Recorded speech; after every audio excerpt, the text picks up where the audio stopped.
sur le terrain et surtout si vous êtes dans un environnement urbain, la lumière change très rapidement.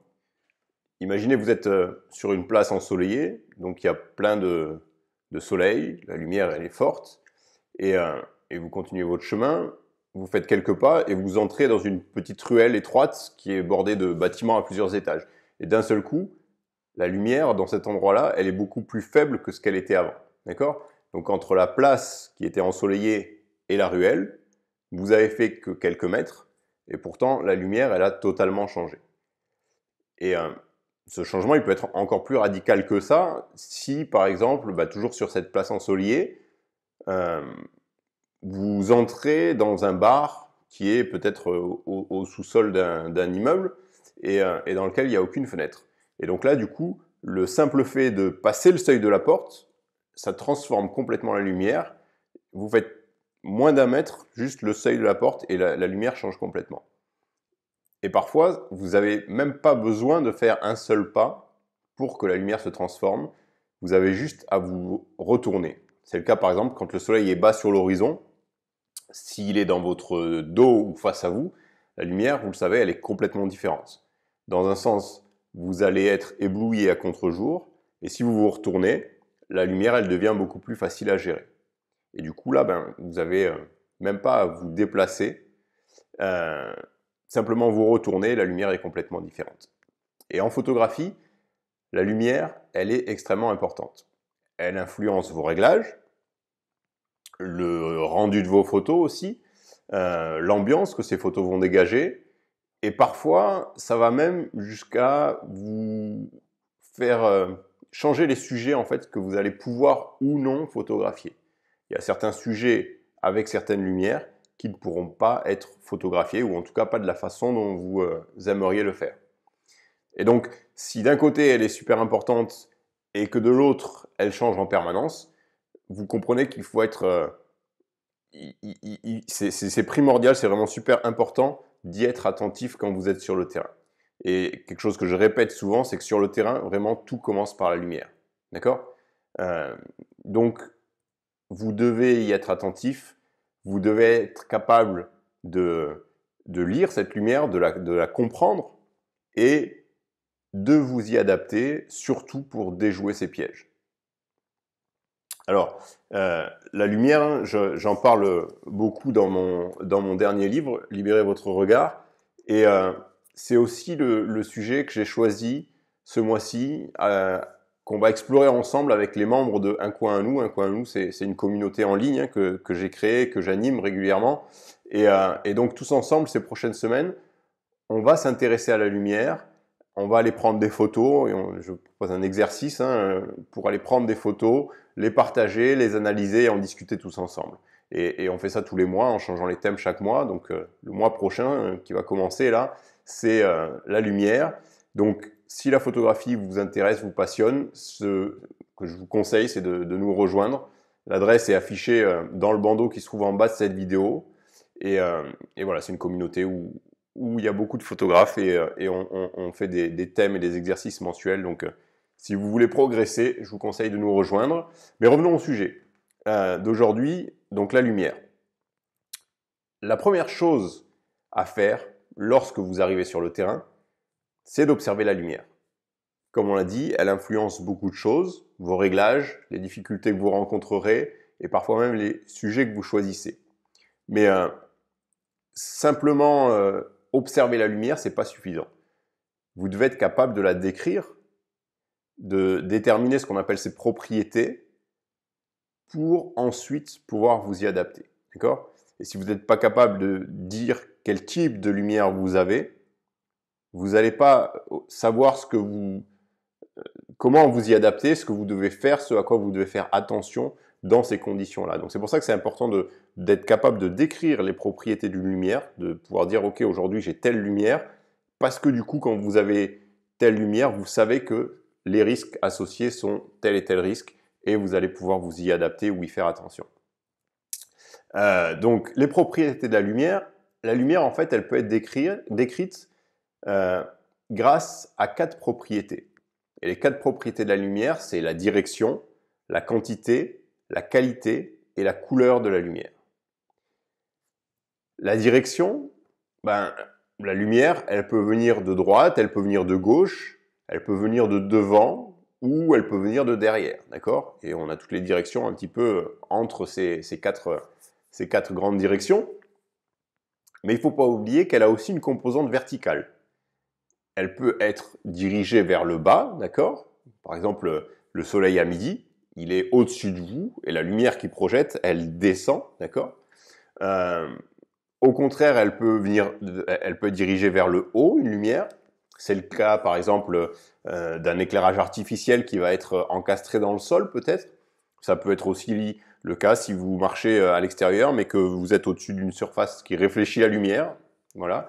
Et elle peut être aussi, donc entre les deux extrêmes, elle peut être aussi rasante. Hein, le coucher de soleil, par exemple. Vous avez une lumière, le soleil est proche de l'horizon, donc la lumière est très rasante, elle est presque horizontale. D'accord? Donc voilà pour la direction. Elle peut venir de droite, de gauche, de face, de derrière, mais aussi plus ou moins haute, d'accord? D'être au-dessus de vous, être rasante ou au contraire venir d'en bas. Ça, c'est la direction. La deuxième propriété de la lumière, c'est la quantité.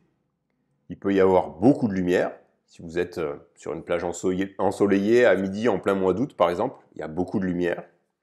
Ou il peut y avoir très peu de lumière, la nuit, vous êtes dans une pièce sombre, des choses comme ça, des endroits comme ça où il y a peu de lumière, d'accord? Donc ça, c'est la quantité de la lumière. Soit beaucoup, soit peu de lumière. La troisième propriété de la lumière, c'est la qualité. La qualité, c'est est-ce qu'elle est dure ou est-ce qu'elle est douce?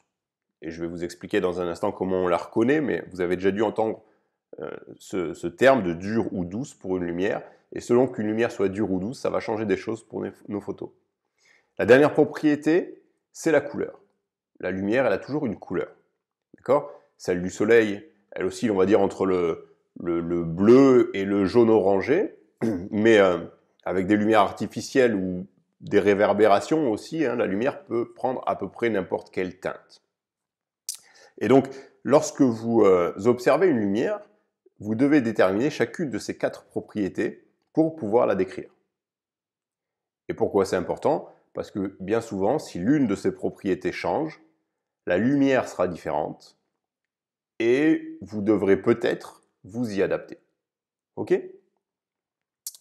Avant de vous expliquer comment on définit ces 4 propriétés, hein, parce que si vous regardez une lumière, qu'est-ce que vous devez regarder pour comprendre quelles sont les propriétés de cette lumière, je fais une petite parenthèse concernant la couleur de la lumière. Toute lumière a une couleur, d'accord? Et automatiquement, vous vous en doutez, selon la couleur de la lumière, le rendu de vos photos va être différent.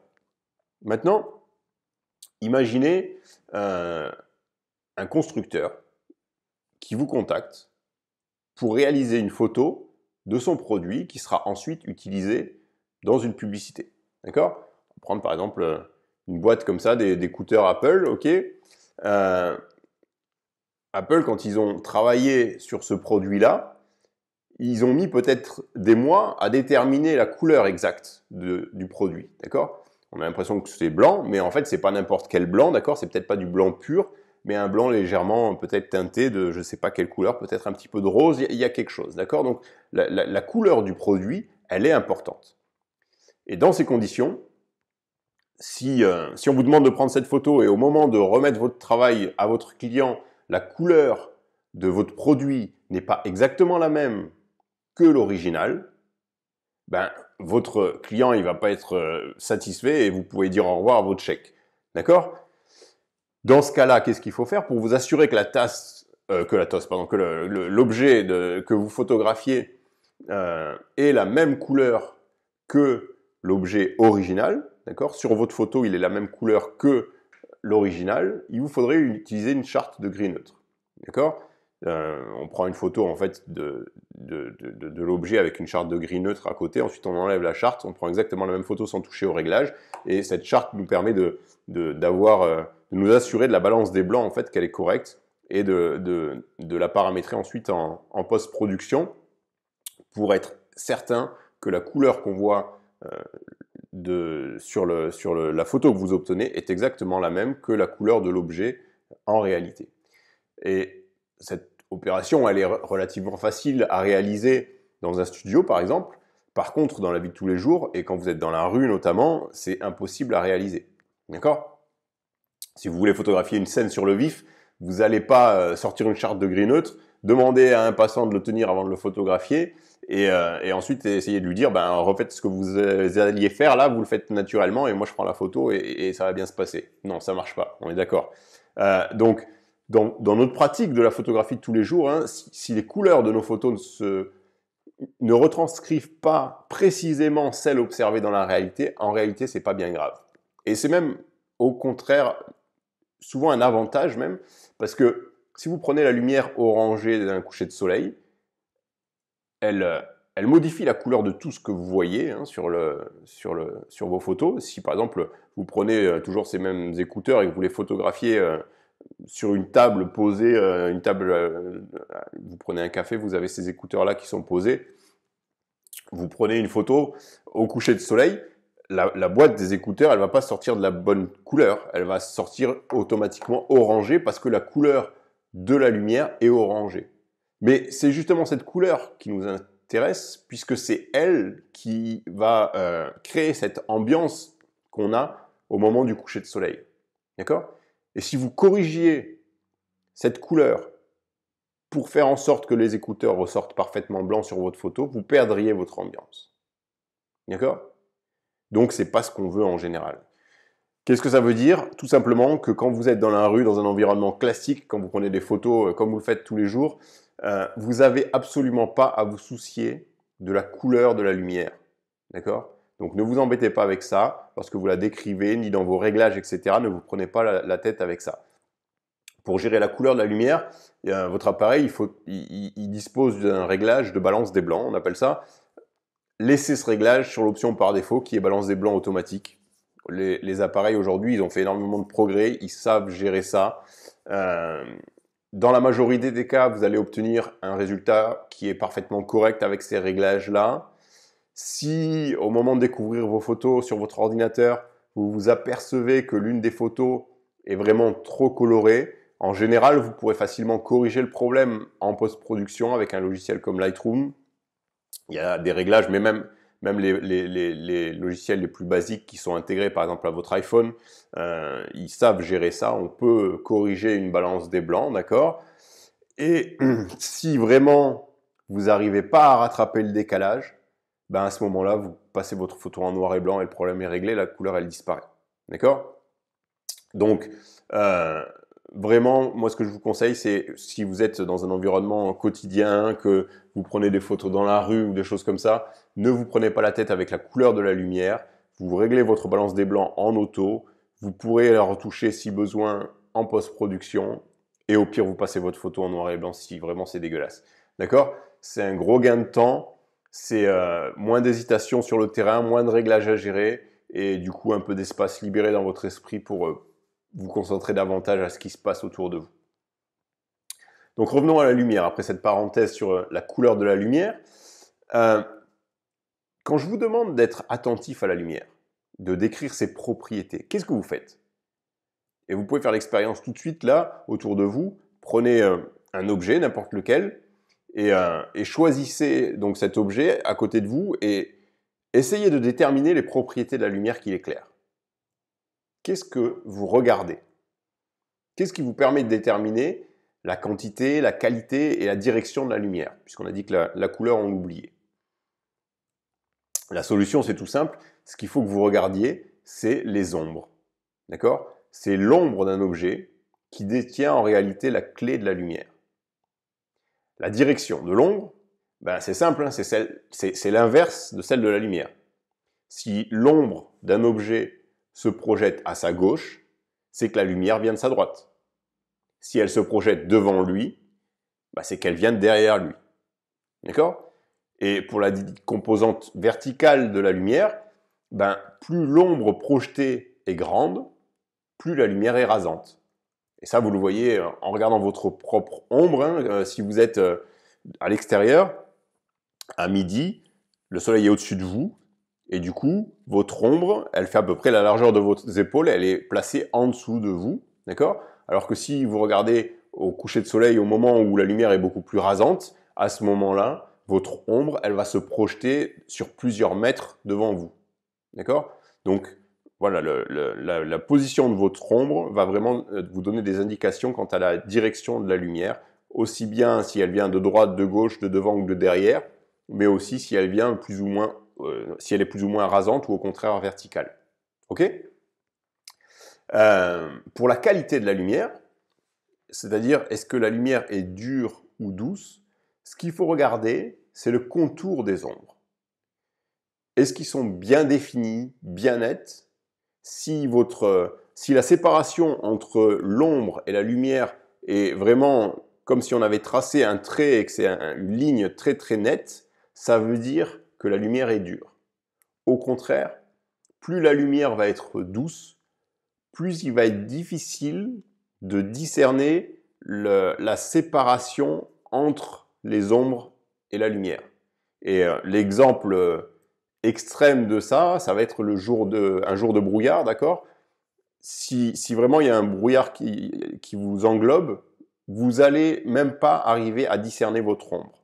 Pourquoi? En fait, un brouillard, ça sert comme un immense réflecteur. La lumière, elle rebondit dans les particules d'eau tout autour de vous. Et du coup, c'est comme si vous aviez une multitude de sources lumineuses qui vous entourent, qui viennent dans tous les sens. Vous êtes bombardé de lumière dans tous les sens.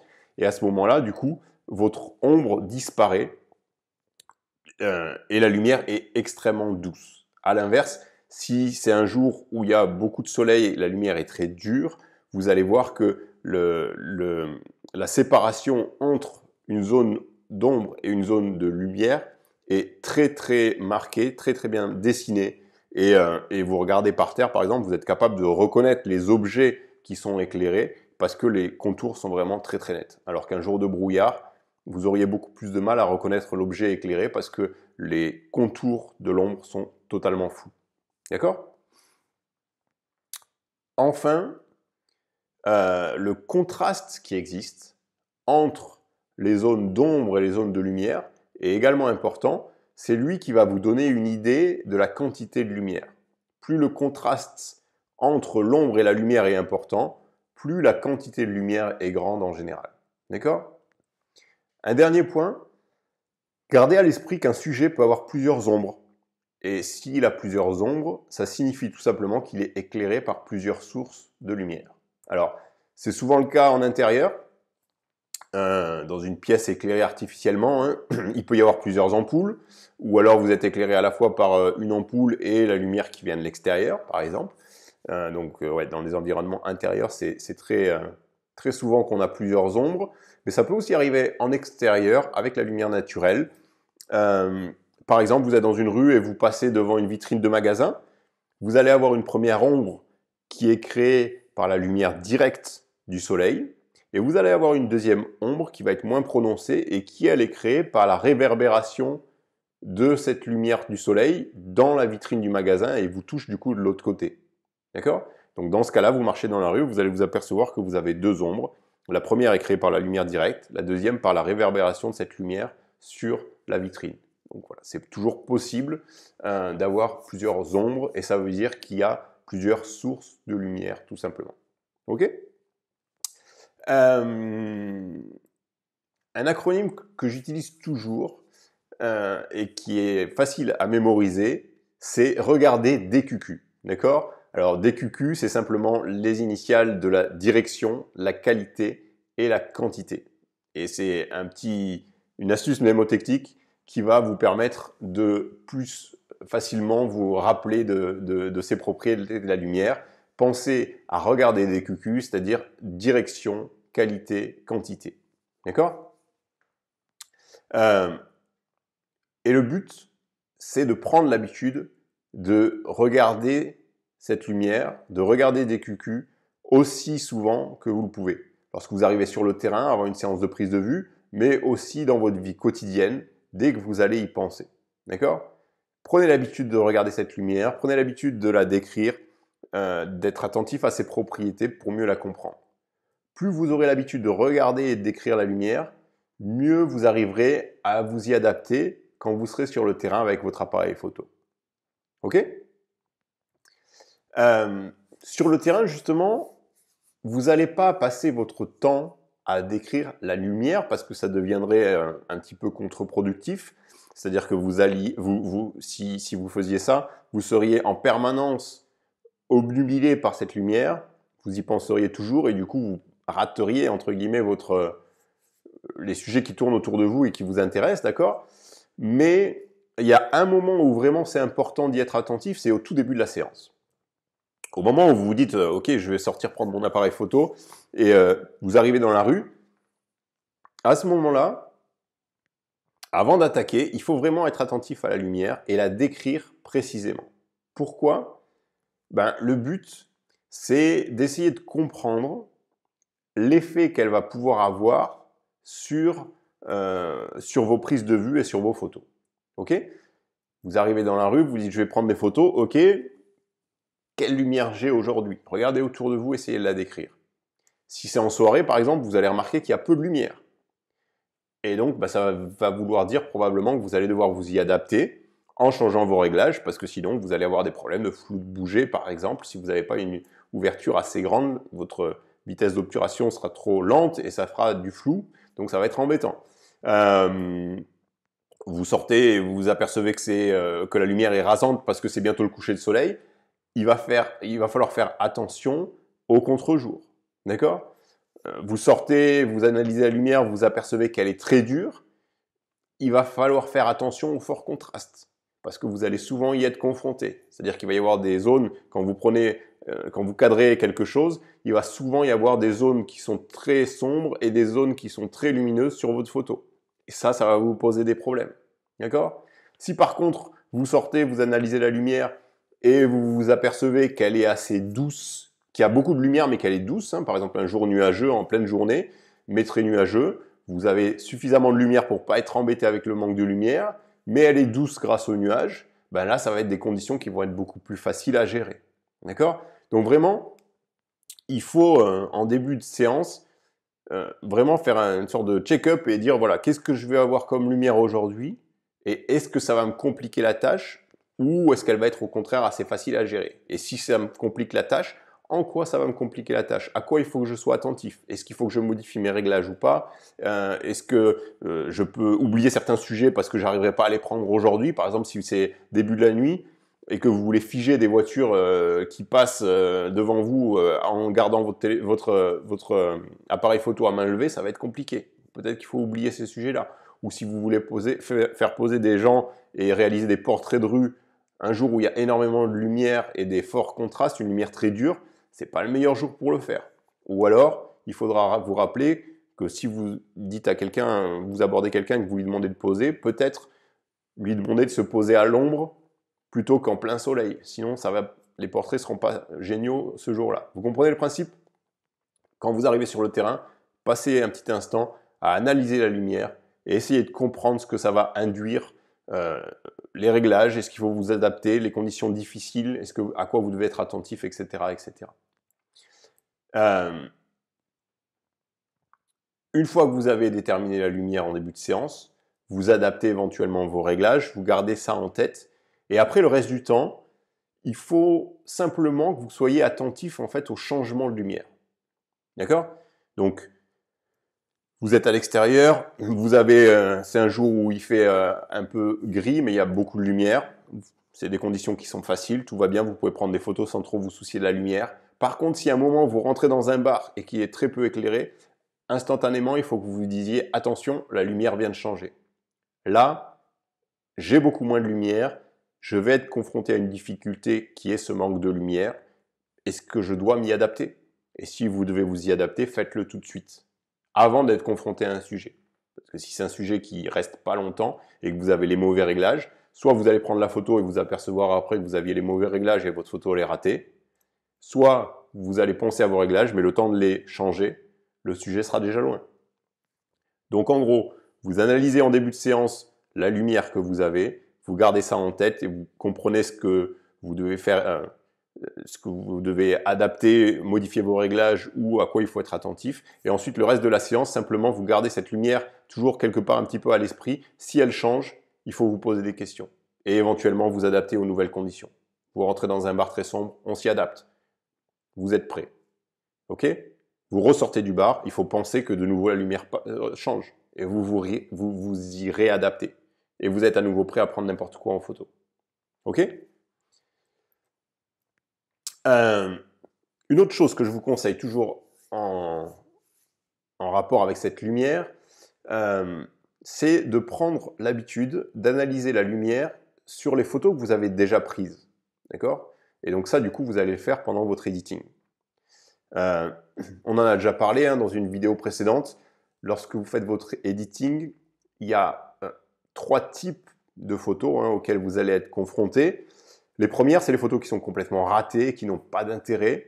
Donc celles-ci, on les écarte de notre flux de travail. C'est pas la peine de perdre de temps avec ça. Si vous savez pas ce que je veux dire par écarter les photos d'un flux de travail, j'en parle dans mon livre L'Art de l'Editing et dans cette dernière vidéo aussi que j'ai postée il y a quelques semaines. Donc n'hésitez pas à la re-regarder. Mais en gros, les photos qui sont vraiment complètement ratées, on va pas perdre de temps avec. On les écarte, mais on les supprime pas. On les écarte du flux de travail et on n'en parle plus.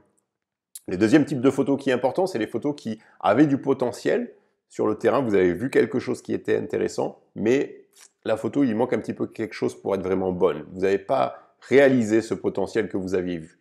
Ces photos-là, elles sont intéressantes. Il faut passer un petit peu de temps avec elles pour comprendre et pas refaire tout le temps les mêmes erreurs. Et ce que je vous conseille, c'est d'être particulièrement attentif à la lumière. Analysez la lumière que vous aviez ce jour-là sur cette photo. Et demandez-vous si c'est pas elle qui vous a posé des problèmes. Ok? Par exemple, vous prenez une photo et vous apercevez que tout est flou. Qu'est-ce qui s'est passé? Ben, simplement, en regardant la photo, vous apercevez que la lumière, la quantité de lumière n'était pas énorme ce jour-là. C'était peut-être en fin de journée, début de nuit, d'accord? Et finalement, vous n'avez pas fait attention à ça. Et comme il manquait de la lumière, ben, votre appareil, qu'est-ce qu'il a fait? Il a augmenté les temps de pause, ce qui a provoqué un flou de bouger parce que vous n'avez pas bien tenu votre appareil au moment de déclencher. D'accord? Ou par exemple, ben, vous apercevez qu'une photo est ratée.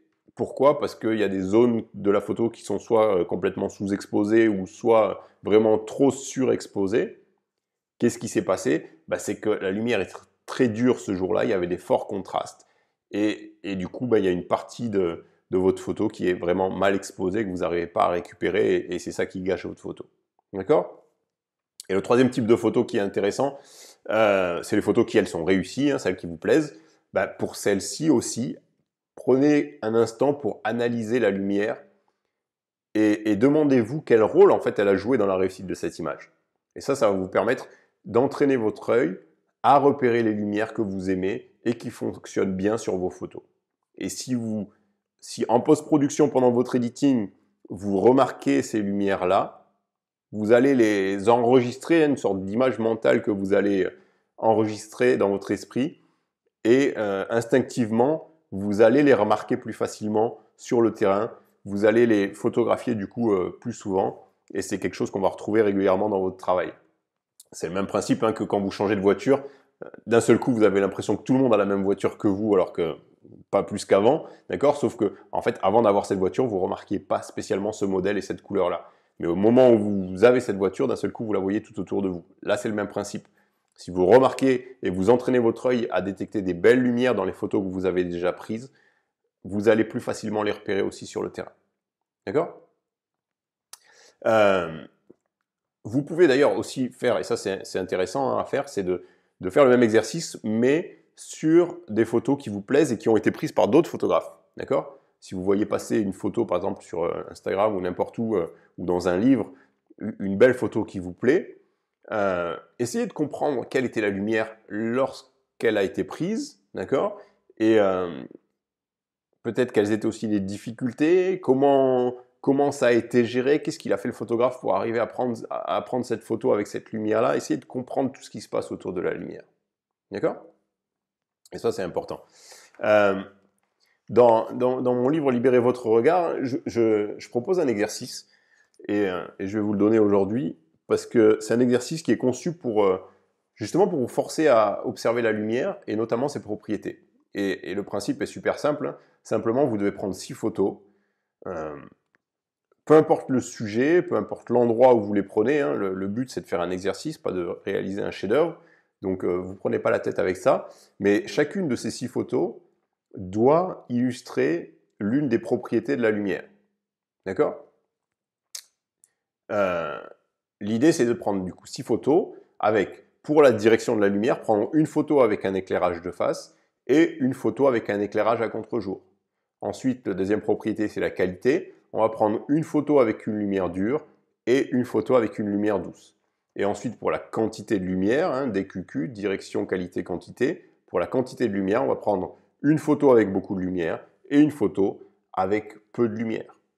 Ok? C'est un exercice vraiment tout simple. Mais trouver ces différentes lumières pour les photographier va vous forcer à être attentif à la lumière et du coup, c'est une bonne chose.